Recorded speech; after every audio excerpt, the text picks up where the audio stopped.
जो भी भोलेनाथ के भक्त हैं इस वीडियो को अंत तक जरूर देखें और कमेंट बॉक्स में हर हर महादेव जरूर लिखें। एक समय की बात है, महादेव के गणों में एक है भृंगी। एक महान शिव भक्त के रूप में भृंगी का नाम अमर है। कहते हैं जहाँ शिव होंगे वहाँ गणेश, नंदी, श्रृंगी, भृंगी, वीरभद्र का वास स्वयं ही होगा। शिव शिवा के साथ उनके ये गण अवश्य चलते हैं। इनमें से सभी प्रमुख गणों के बारे में तो कहानियाँ प्रचलित हैं। भृंगी की खास बात यह है कि उनके 3 पैर हैं। शिव विवाह के लिए चली बारात में उनका जिक्र मिलता है, बिनु पद होए कोई, बहुपद बाहु, यानी शिवगणों में कई बिना पैरों के थे और किसी के पास कई पैर थे। ये पद तुलसीदास जी ने भृंगी के लिए ही लिखा है। भृंगी के 3 पैर कैसे हुए, इसके पीछे एक कथा है जो हमें बताती है कि उमा शंकर के बीच का प्रेम कितना गहरा है। ये दोनों वस्तुतः एक ही हैं। दरअसल भृंगी की एक अनुचित जिद ही वजह से सदाशिव और जगदम्बा को अर्धनारीश्वर रूप धारण करना पड़ा। भृंगी महान शिव भक्त थे। सदाशिव के चरणों में उनकी अत्यधिक प्रीति थी। उन्होंने स्वप्न में भी शिव के अतिरिक्त किसी का ध्यान नहीं किया था। यहाँ तक कि वह जगजननी माँ पार्वती को भी सदाशिव से अलग मानते थे। शिवस्य चरणम केवलम के भाव में हमेशा रहते थे। उनकी बुद्धि यह स्वीकार ही नहीं करती थी कि शिव और पार्वती में कोई भेद नहीं है।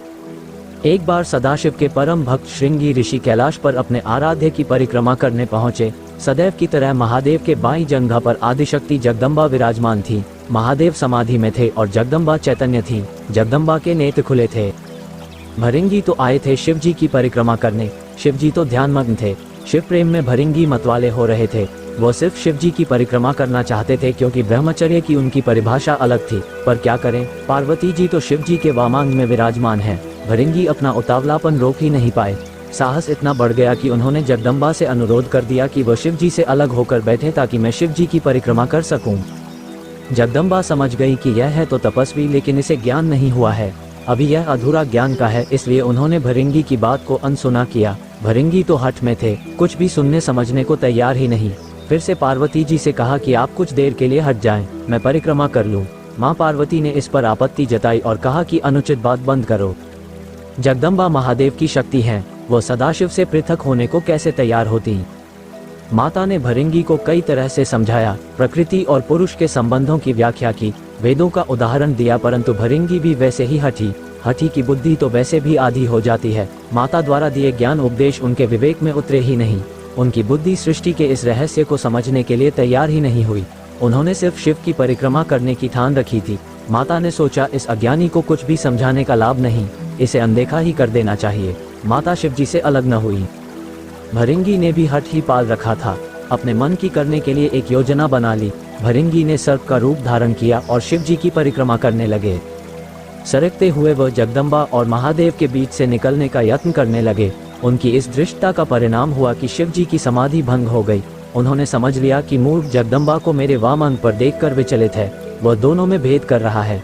इसे सांकेतिक रूप से समझाने के लिए शिव जी ने तत्काल अर्धनारीश्वर स्वरूप धारण कर लिया। जगदम्बा अब उन्हीं में विलीन हो गई थी। शिव जी दाहिने भाग से पुरुष रूप में और बाएं भाग से स्त्री रूप में दिखने लगे। अब तो भृंगी की योजना पर पानी फिरने लगा। हठी का हठ तो भगवान से भी ऊपर जाने लगता है। भृंगी ने इतने पर भी हिम्मत नहीं हारी। उन्हें तो बस शिव जी की ही परिक्रमा करनी थी। अपनी जिद पूरी करने के लिए एक और मूर्खतापूर्ण प्रयास किया। अब भृंगी ने चूहे का रूप धारण कर लिया। चूहे के रूप में प्रभु के अर्धनारीश्वर रूप को कुतरकर एक दूसरे से अलग करने की कोशिश में जुट गए। अब ये तो अति थी। शिव भक्त भृंगी की दृष्टता को लगातार सहन करती आ रही जगदम्बा का धैर्य चूक गई। उन्होंने भृंगी को श्राप दिया, हे भृंगी, तू सृष्टि के आदि नियमों का उल्लंघन कर रहा है। यदि तू मातृशक्ति का सम्मान करने में अपनी हठी समझता है तो अभी इसी समय तेरे शरीर से तेरी माता का अंश अलग हो जाएगा। ये श्राप सुनकर स्वयं महादेव भी व्याकुल हो उठे। भृंगी की बुद्धि भले ही हर गई थी, पर महादेव जानते थे कि इस श्राप का मतलब कितना गंभीर है। शरीर विज्ञान की तंत्रोक्त व्याख्या के मुताबिक इंसान के शरीर में हड्डियां और पेशियां पिता से मिलती हैं, जबकि रक्त और मांस माता के अंश से प्राप्त होता है। फिर क्या था, भृंगी की तो दुर्गति हो गई। उनके शरीर से तत्काल रक्त और मांस अलग हो गया। शरीर में बची रह गई तो सिर्फ हड्डियां और मांसपेशियां। मृत्यु तो हो नहीं सकती थी क्योंकि वो अभिमुख कैलाश के क्षेत्र में थे और स्वयं सदाशिव और महामाया उनके सामने थे। उनके प्राण हरने के लिए यमदूत वहां पहुंचने का साहस ही नहीं कर सकते थे।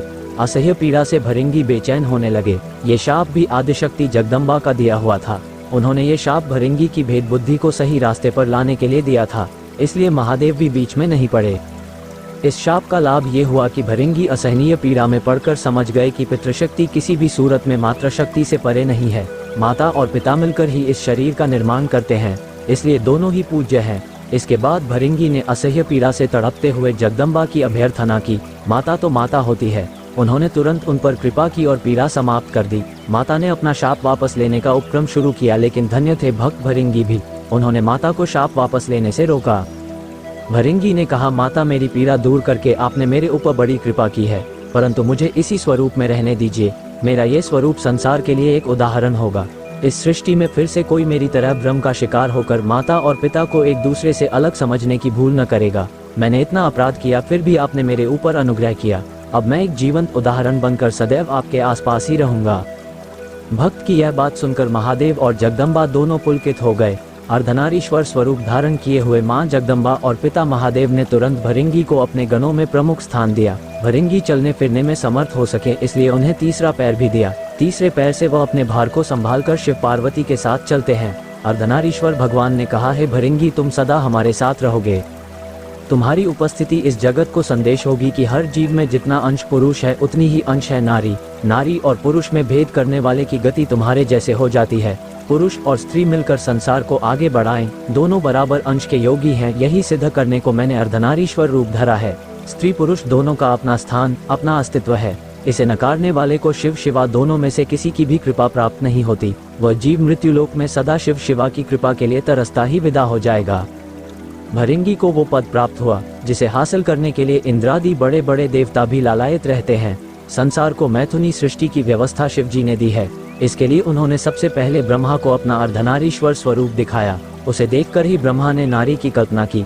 नारी और पुरुष के संयोग से सृष्टि रचना की व्यवस्था दी, अर्थात नर नारी मिलकर सूक्ष्म ब्रह्मा की तरह सृष्टिकर्ता हो जाते हैं। फिर शिव ने जगदम्बा के साथ विवाह व्यवस्था दी। सर्वप्रथम विवाह शिव जगदम्बा का ही है।